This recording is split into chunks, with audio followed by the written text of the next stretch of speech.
because you guys would never believe it unless you looked at this. And so like, this is like our proof. I don't even know if Rook believed us before this, but afterwards he's like, man, this really just happens to you. Tara was like, this really just happens to you. And we're like, yep, now you get to live it and experience it with us. There was a whole week and I didn't stream.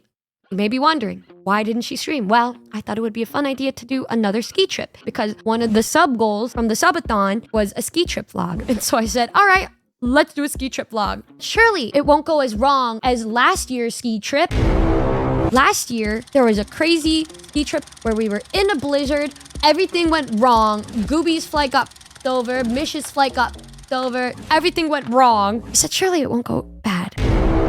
I said, let's bring more people. Shox wants to drive. Well, I rented a 15-seater white van that was over 10 years old because it was a white van. Context. Okay, so I made it out of the airport and I was going to the taxi. So then I start walking over to the taxi drivers and some man comes up to me and he's all like, oh, do you need a taxi? And I was like, yes. And then he grabbed my luggage and he started fast walking past the taxi drivers and opened the door to this white van. This girl is actually going to get abducted someday. Okay, do you guys think I actually got in the van though? Well, I did go into the van. Oh, because I thought it would be funny. And it was, until it wasn't. And it was Shox, Tara, me, Tommy, Toma, Suko, Gooby, and Rook. But anyways, Shox was driving, Tara was the one navigating, and then there was no heater, I realized. I was like, damn, why is it so cold in here? But yeah, we were all going up and we said, like, yeah, let's have this really fun ski trip. The guy is telling us all of these things that we need to know, how to put on the snow tires, all this and that. I said, no, I got a masked lesbian Tara and I got Shox here. What can go wrong? And then we load up the car and we start going on the journey. And so we're in the van and we're having a beautiful time. And it snowed a lot. A little too much. To the point where there was a hazard warning. But then sure enough, the weather was getting so bad that we had to put on chains. Around this time, Suko looks over and says, guys, I really gotta pee. And so we had to take a quick stop because we were gonna try to put on the snow tires. And so they're putting on the tires. And at that time, I was just sitting there like, what's going on? Suko and Toma go off into a little corner so that she could pee. And then I look over and then Rook is starting to freeze and get hypothermia because we're always from Texas. Anyways, they put on the snow chains. We're going up the hill. With the snow chains, you hear like a sound because it's very loud. There's chains on a tire. Of course, you're going to hear the bumpiness. Then all of a sudden, we hear like a and then silence on the right back wheel. And when that went away, I said, oh, that's kind of weird. I wonder if it's because it smoothed out. But then we're getting signals from the car behind us to pull over. We pull over and somehow the chains flew off and then the mud flap broke and somehow bent upwards and wrapped around the tire. And we see that and we're like, oh my God. Nobody's got service, really. There's like no real service. Suko still has to pee. And at this point, I have to pee. I'm like, oh my God, Suko, I need to pee too. Let's go cross the street and go pee in a bush over there. And so Suko and I, we run across the street when there was traffic. So we got honked at a couple times to go over. And then we realized that it was private property, so we couldn't pee there. So we turned around and crossed the street again. It's just me and Suko running across the street to like Toma freaking the f out, to like Rook freezing from hypothermia. And then it's just Tara all of a sudden getting on the floor and sliding under this van, trying to fix the car. And then Hami helps her go, and then she goes under the van too. So these two are just under the van trying to get these chains. And then they did. But then they're trying to fix the mud flap. And so we call this auto center that is down the street. We were so close. And then they were like an hour to get to us because they were working on other people. So we were basically stuck there for over an hour unless we figured something out. But Gooby comes down and he's like, what's going on, guys? And so I was like, Gooby, and he's like, yeah. And I said, bend it back. And he was like, okay. He bends it back into place. It was like SpongeBob pulling the spatula from the rock in that one episode with King Neptune. That was Gooby. And then we all start cheering and clapping. And we were like, all right, guys, let's pack it up. It's time to go back up the mountain. And so we're all going back into the van. And then all of a sudden I hear somebody going, ow, ow, my hand, ow, ow. Tara slams the car door on Toma's hand. Mind you, those two met like within that same 24 hours. I didn't even take it seriously because I was like, why is she saying it's like so silly? Like what's going on? What's happening? I didn't even see what was going on. I just heard it. She's like, well, I didn't want to make her freak out and my hand was already in there. So what was I gonna do? I'm like, girl, what the f are you saying? Personally, I would have screamed and cried. She's so nonchalant. It's crazy. But yeah, her hand was like blue for almost the entire day. Most people would put an ice pack on their hand, but luckily it was so cold outside that she didn't need to put an ice pack on it. And we make it over to this auto shop. And then I go to pee in the bathroom there, which was one of the ugliest bathrooms I've ever seen. And so then we walk across another busy street to go to this pizza shop. And I bought something because otherwise we wouldn't be allowed to use the bathroom. So I got some like cheesy bread. I'm going in the bathroom and then I'm piddling. And I was walking outside and Hami said, oh my God. And she took a picture of it. Look at this. It's the wind that's blowing it to make it look... I was just hanging there and there were so many families that I walked past. Like this, you can't make this up, bro. But anyways, we finally make it over, but we didn't get to ski that day because we made it way too late. But we made it over to the Airbnbs. We had 2 Airbnbs. I was at the Airbnb with Goobert, Hami, and Mish. And everybody else was in the other Airbnb. But we were there when the lady was still cleaning. And she's like, oh, guys, you're not supposed to be here yet. And I was like, ma'am, there's nowhere else that we can go. We can't drive anywhere because of the ice. And also, we were just stuck on the side of the road for like an hour. And she was like, what? Oh my God, come inside. Oh my God. And she was so sweet. She let us all in while she was like cleaning. And then we all take little naps. And then we go to get some Indian food, which ended up being one of the most disgusting dude, it was so funny. Like at one point, Mish and I both go to the bathroom together. And it's like, there's 2 stalls. And then I'm just like, oh my God, Mish, oh my God, this is so crazy. We're gonna be able to hear ourselves pee together. And then she kind of looks at me and she's like, we're not alone. I was like, what? And then I look, and there was just a woman in the other store. Hey, are you a Numi music fan that lives in Europe? Well, do I have news for you? I'm gonna be going on a Europe tour, perform for you guys live. And I bet you're probably wondering, where are you at? Gonna be in Amsterdam, and that's it. I guess it's not a Europe tour, but a Europe. Anyways, I'm gonna be performing in Amsterdam on March 15th, 2025, and if you guys want to come, the tickets are gonna be in the description. Enjoy, I guess. Yippee! See you guys there.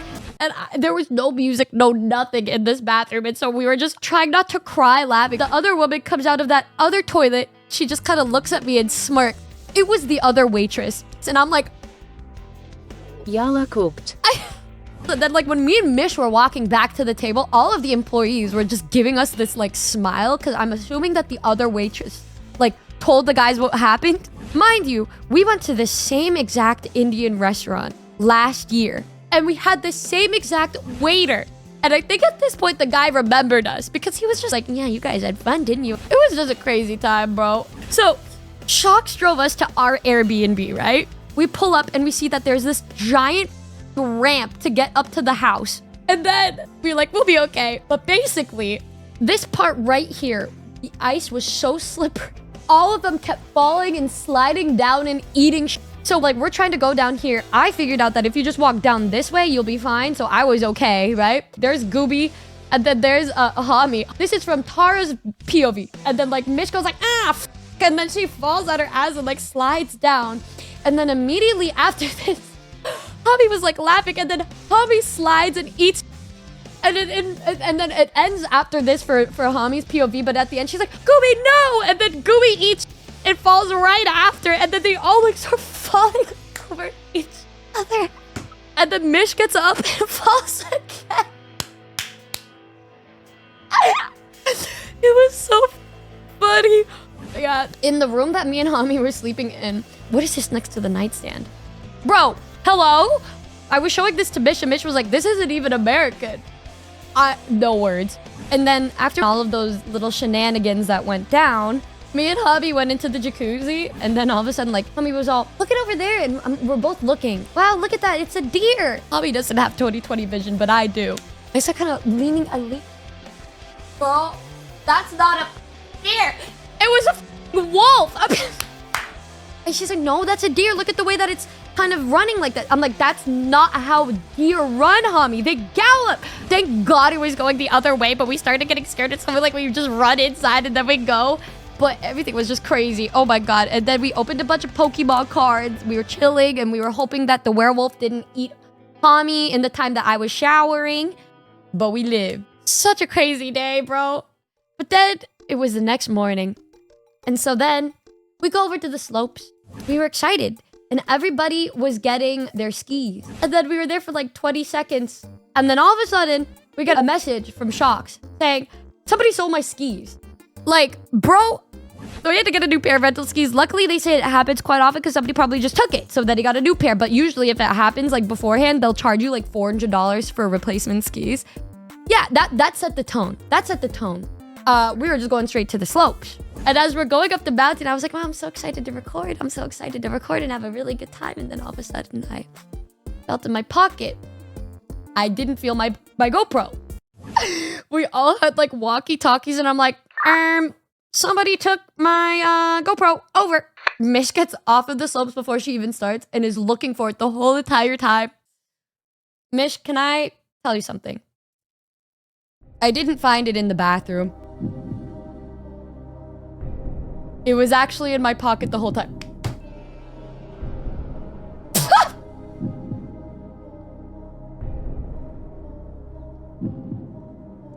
Listen, so the real story of what actually happened was I told her that I found it in the bathroom. But as we were walking to the bathroom, I like felt in my pocket. And so then I grabbed Tara and I pulled her close. I was like, I'm gonna need to tell you something and you're gonna have to keep a secret. You're gonna have to keep a secret, Tara. And she was like, what the f happened? I was like, it was in my pocket the whole time. And she was like, what the f? And then I pulled Hami aside and I was like, Hami, what do we do? What do we say? And so I said that I just found it. And then we're like, we're gonna hold this with us till the grave or until enough time passes. So nobody knew but me, Tara, and Hami because I felt so bad. Because Mish went to the lost and found for me, but it was in my pocket the whole time.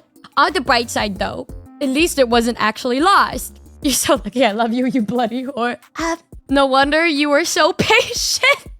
Dude, if I'm gonna be honest, I paid the worst payback ever, Mish, because immediately after I took Mish to the bottom, I went back to meet with Suko, Hami, Tara, and Gooby. And they're like, are we leaving now? And I said, no, let's go down like one more together and then I'll do one intermediate and then we'll go home. That was the initial plan because afterwards we had to haul ass home so that Rook could make his flight back home. So we make it down fine. And then me, Hami, and Suko were just kind of standing there waiting. And then the others were with Gooby. So afterwards, me, Suko, and Hami go to the top. And so when that happens, we're just talking to each other, and Hami wanted to go try out a bunch of box jumps and stuff. Whereas I just wanted to go down a really chill intermediate that didn't have any jumps or anything. And so then we tell Hami, okay, I guess I'm gonna go down this blue trail, right? And then Hami's gonna go down a different one. And then Suko was like, yeah, don't worry, I know the way. I went down this one before because I took a wrong turn, so let's go this way. And I said, oh, okay. Yeah, I'm gonna go with Suko then. I go off to this other place with Suko. And then we're going to the area. And then I noticed the sign that goes to the slope that we were supposed to go on. And she goes the other way. And I was like, hey, Suko, wasn't that where we were supposed to go? And then Suko said, oh, no, we have to go this way to get to this part because it's a black diamond right now. But if we go through this blue trail, it'll go back to here when it turns into a blue run. And I said, oh, okay. Yeah, sure.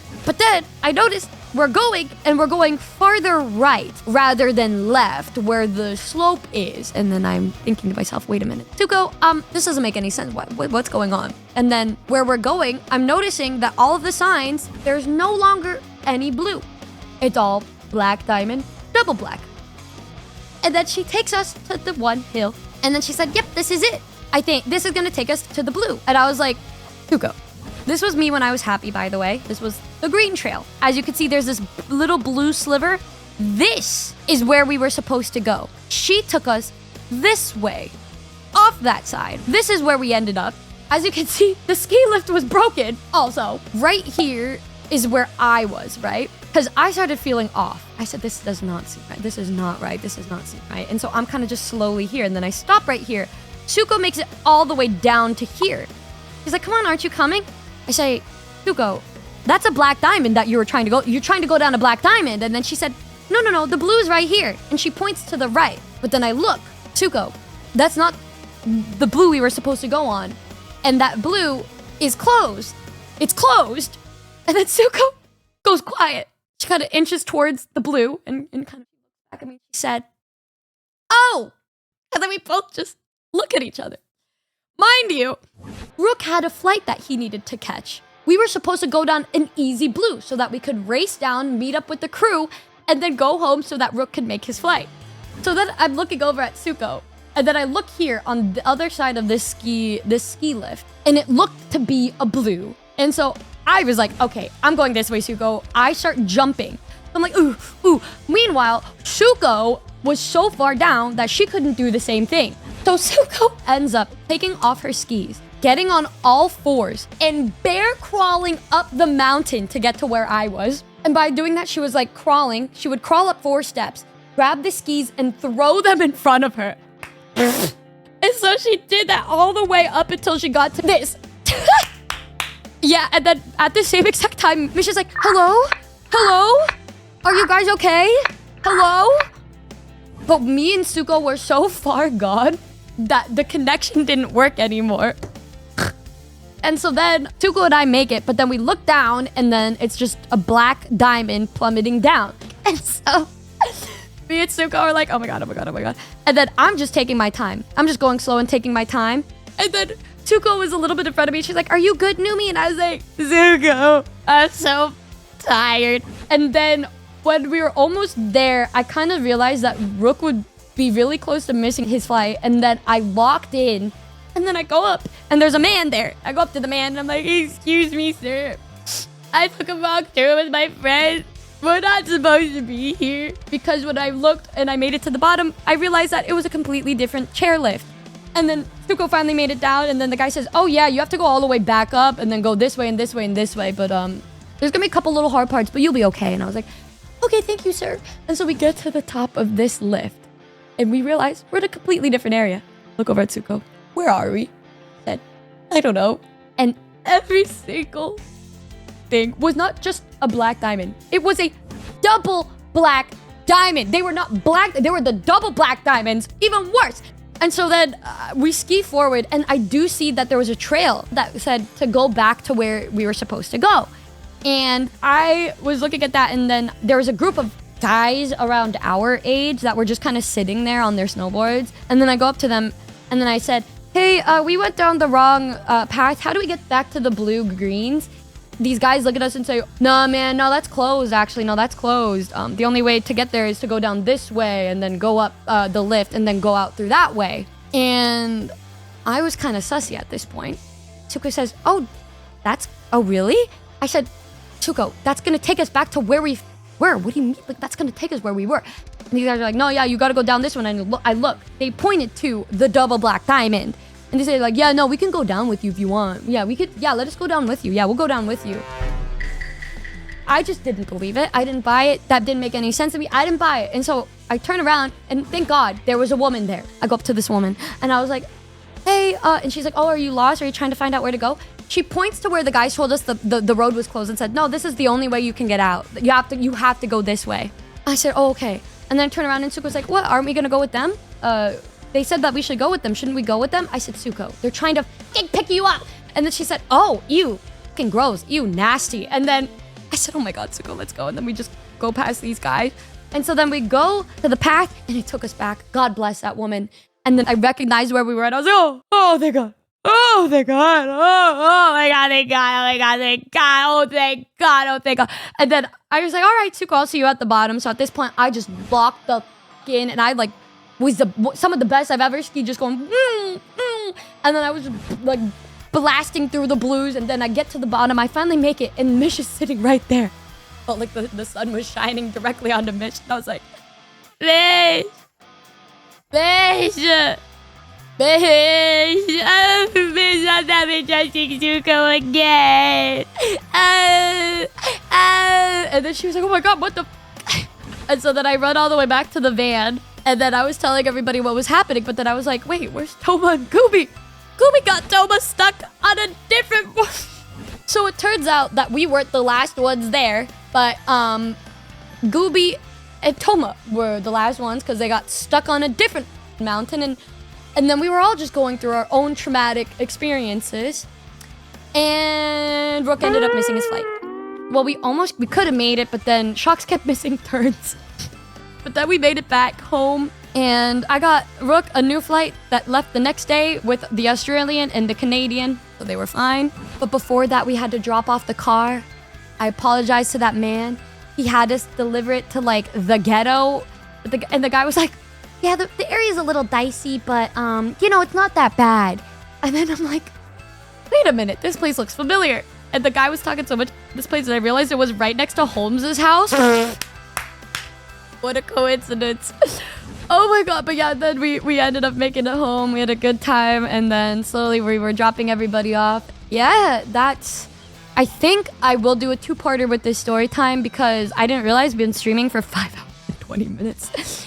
But I think that was a good way to end the part 1.